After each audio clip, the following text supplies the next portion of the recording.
गोजोननाय थाबाय बयनिसिमबो जोङो इउनाइटेड बड' पिपल फेडारेशन इउनाइटेड बड' पिपल फेडारेशनखौ जोनोम होनायनि उनाव जोङो मोनसे BKWC BTC नि बायजोआव थानाय बर' सुबुंफोरनि थाखाय मोननाय मोनसे BKWC नि आन्डाराव जों मोनसे इलेक्शननि थाखाय जोङो बर' पिपल्स पार्टी मुंनि मोनसे जों आफाद जोङो माने UBPF नि बानजायनायाव जों दानानै होनाय जादोंमोन आरो बे दाफुंनाया जोङो गुवाहाटी जिल्लानिफ्राय स्टार्ट खालामनानै सनितपुर बिश्वनाथ लखिमपुर धेमाजि तिनसुकिया डिब्रुगढ़ चराइदेव गलाघाट बेनिफ्राय नगाव मरिगाव हुजाय बेनिफ्राय रंगिया बेनिफ्राय जोंहा नलबारि बरपेटा बेनिफ्राय धुबुरी बजालि बेनिफ्राय जोंहा नै दिनै बङाइगाव मैया दिनै जोंहा गवालपारा दाबाय दा जों गासै मोन 20टा जों जिल्लायाव जोङो BPP पलिटिकल पार्टी हान्जाखौ UBPF नि दैदेननायाव जों दाफुंजोबनानै होबाय दा बिनि उनाव जोंहा मोनसे जिल्ला दंबावो साउथ कामरुप बे दाफुंनाय जायाखै बेखौ थाबैनो दाफुंगोन बिनि उनाव दङ हाइलाकान्दि करिमगंज काछार बे मोनथाम जिल्लाखौ जों दाफुंनो गोनां दङ मानो होनब्ला BKWC नि बावबो मोननै कन्स्टिट्युएन्सि दं बेनिफ्राय जोंहा बे साउथ कामरुपखौ जोंहा दायोब्ला जोंहा जोबगोन दा जों दाखांनायनि उनावबो गोबां खामानि दंबावो जोङो आफादखौ जिल्ला बेसिसाव दानानै होबाय बे जिल्लाफ्रा दा समस्ति दानांगोन समस्ति हिसाबै बिथांमोना आफाद दानांगोन प्राइमारि दानांगोन बेबायदि जोंहा मोनबा खोलोबनि मोनसे आफाद जागोन मोनसे जिल्लायाव सेन्ट्रेलनिफ्राय लानानै जिल्लासिम दा जोंनि जा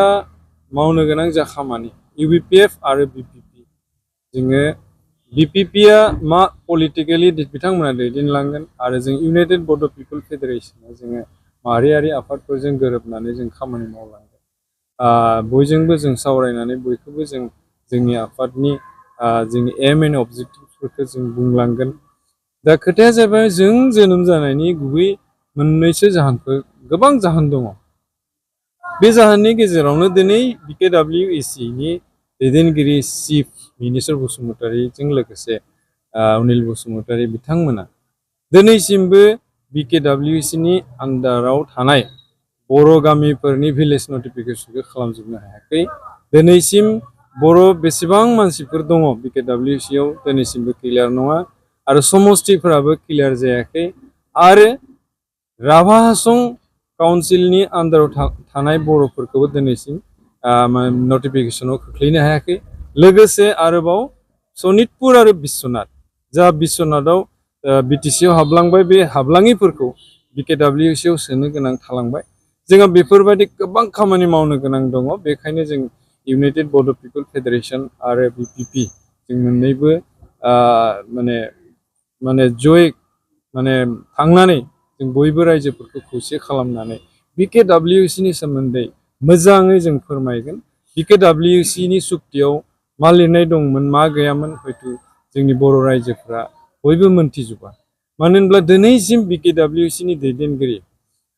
बिथां CM बिथांमोना दिनैसिम बर' रायजोफोरखौ फोरमायनानै होआखै जे BKWC नि सुक्तियाव मा दंमारोमोन दिनैसिम UBPO नि दैदेनगिरि बिथांमोना दिनैसिम बर' रायजोफोरनो फोरमायनानै होनो हायाखै जे BKWC नि सुक्तियाव एग्रिमेन्टआव मा दंमोन नाथाय जों नुनो मोनबाय जों रायजोफोरखौ बुंबाय दिनै BKWC नि जा एग्रिमेन्ट बे एग्रिमेन्टआ एकदम जिर'निबो जिर' बायदिथार मानो होनब्ला बेयाव जेबो लिरनाय गैया मात्र BKWC काउन्सिला जानांगौ बे लिरनाय दङ आरो BTC नि बायजोआव बर' मिडियाम स्कुलफोरखौ थिक खालामनांगौ बे लिरनाय दङ आरो बर'फोरनि हा हुनि जेंना दङ बेवहाय BTR नि बादि थाखा फैसा खामानि दामानिनि जेबो फान्ड पलिसि जेबो बेयाव मेनसन गैया दा बे बाथ्राफोरखौ BKWC नि दैदेनगिरिफ्रा रायजोफोरनो फोरमायनो हायाखै UBPO नि दैदेनगिरिया दिनैसिम रायजोफोरनो फोरमायनो हायाखै दाखालि बिराद लासिं सिं बाथ्रा फेइलर गावखौनो फेइलर होननानै फोरमायबाय बिथां मिनिस्टार बसुमतारीया बे निउज बिजोंनि गेजेरजों बिथाङा फोरमायदों जे गावा BKWC नि चिफ हिसाबै बिथाङानो BKWC नि आन्दाराव थानाय भिलेज नटिफिकेसनखौ दिनैसिम मावफुंनो हायाखै होननानै बुंनानै लादों आरो कनस्टिटिउन्सिनि खामानिखौबो मावफुंजोबनो हायाखै होननानै बुंनानै लादों आरो गवालपारा जिल्ला थालांनाय खोथाखौबो बिथाङा आं मावफुंनो हायाखै होननानै बुंनानै लादों सनितपुर बिश्वनाथ जिल्लानि खोथाखौ बिथाङा आं मावजोबनो हायाखै होननानै बुंनानै लादों अब्ला जों बर' जातिनि मोनसे एफाग्राब गिदिर काउन्सिलनि चिफ बे चिफआ दिनै फेलर गावखौनो बुंनानै लानो गोनां जादों बेयाव जोंहा दुखु गोनां बाथ्रा बेखायनो जों रायजोफोरा बुजिनांगौ